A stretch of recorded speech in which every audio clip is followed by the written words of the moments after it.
नमस्कार, unique story में आपका स्वागत है। ब्रह्मा जी ने अपनी पुत्री सरस्वती से विवाह क्यों किया?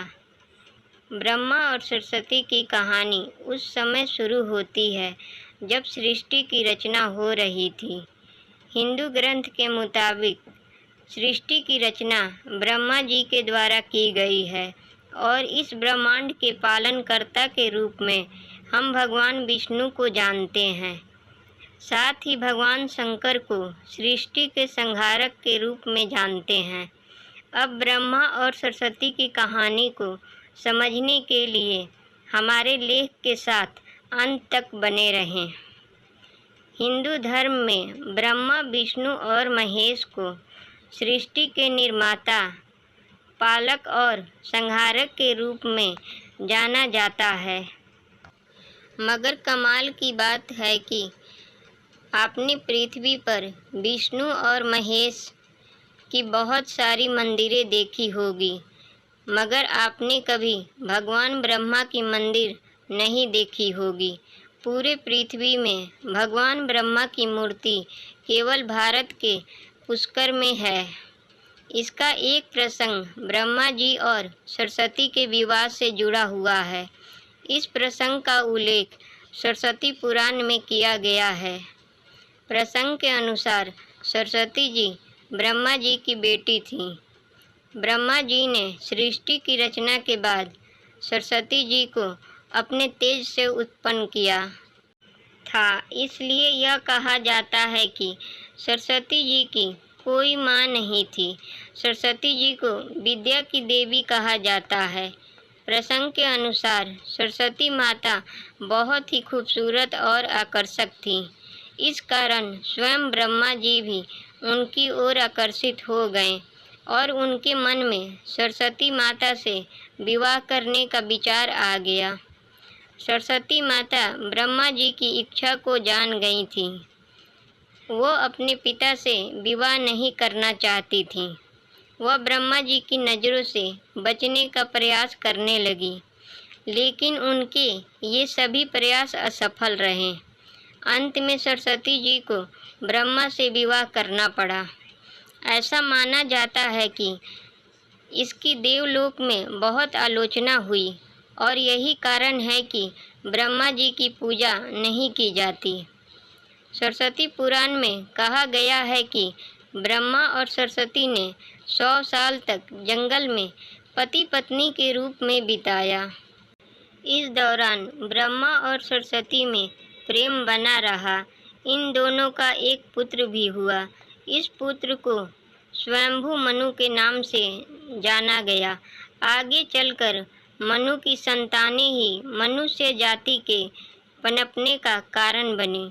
भगवान ब्रह्मा के इस व्यवहार के कारण देवलोक में यह निश्चय किया गया कि भगवान ब्रह्मा की पूजा नहीं की जाएगी। ब्रह्मा और सरस्वती का संबंध क्या है? ब्रह्मा और सरस्वती दोनों ही हिंदू धर्म में बहुत ही महत्वपूर्ण देवी देवता के पात्र हैं। इनसे जुड़ी किसी भी जानकारी पर भरोसा करने से पहले आपको वेद पुराण पढ़ना चाहिए। सबसे पहले आपको बता दें कि हिंदू धर्म में की सारी जानकारी वेद में दी गई है। हिंदू धर्म वेद से शुरू होता है। इसके साथ ही वेद में इस तरह की किसी भी देवी देवता का वर्णन नहीं है। हम जितने भी देवी देवता के बारे में जानते हैं उन्हें केवल पुराणों में लिखा गया है। अब आपको यह भी समझना होगा कि ब्रह्मा और सरस्वती के संबंध को लेकर जो जानकारी दी जाती है उसमें कहा जाता है कि इस जानकारी को सरस्वती पुराण से लिया गया है। मगर सरस्वती पुराण नाम का कोई भी पुरानी हिंदू धर्म में मौजूद नहीं है। हिंदू धर्म में 4 वेद और 18 पुराण की बात की गई है। इन पुराणों में सरस्वती पुराण नाम का कोई पुराण मौजूद नहीं है। कुछ बड़े पुराण को उप पुराण में विभाजित भी किया गया है, मगर उप पुराण में भी सरस्वती पुराण की किसी भी पुराण का जिक्र नहीं है। कुछ जगहों पर मत्स्य पुराण की बात की जाती है।